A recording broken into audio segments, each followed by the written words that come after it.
Today marks 1 year since the death of former President George H.W. Bush. Good evening and thanks for joining us tonight. I'm Jian Kim.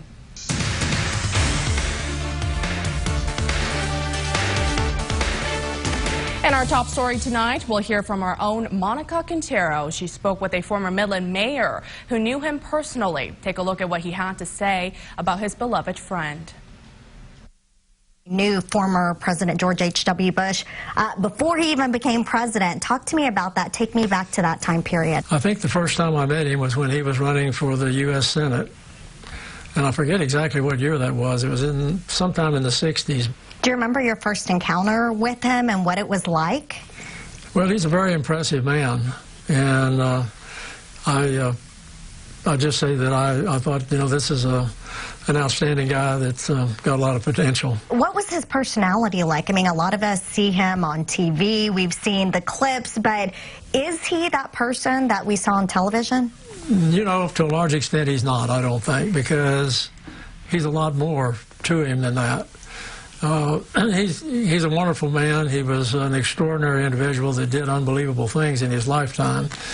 But he was not a great communicator, like, for instance, we all think of Ronald Reagan. But one-on-one or in small groups, he was a warm personality. You could tell that he cared about people. What word would describe former President George H.W. Bush the most? That's a tough one. I think patriot. How come? Well, just look at his life, what he did. I mean, he was the youngest Navy pilot in World War II. He was a hero as a pilot in combat. He went on to be a CIA director, chairman of the Republican National Committee, vice president, envoy to China in one capacity or another, and then president of the United States, and lived an exemplary life.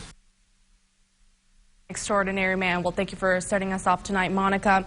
Well, he was not only a good friend, but he had strong ties to the Permian Basin. Just this year, the Barbara and George H.W. Bush Convention Center opened in Midland. That happened in September of 2019. Shortly after the president passed away, local leaders brainstormed on a way to honor him. They settled on naming this new facility as a way for him to be remembered.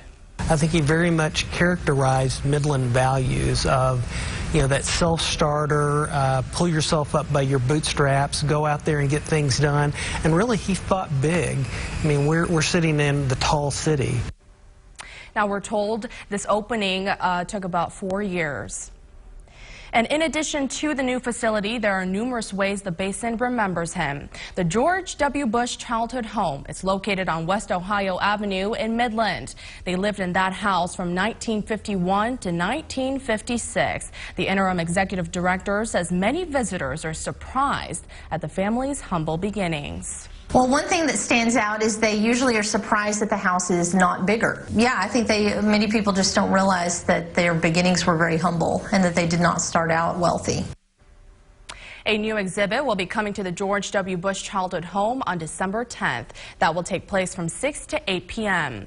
For more on these special stories honoring former President George H.W. Bush, head to our website. You can find extended versions of Monica's interviews there. Again, that's yourbasin.com.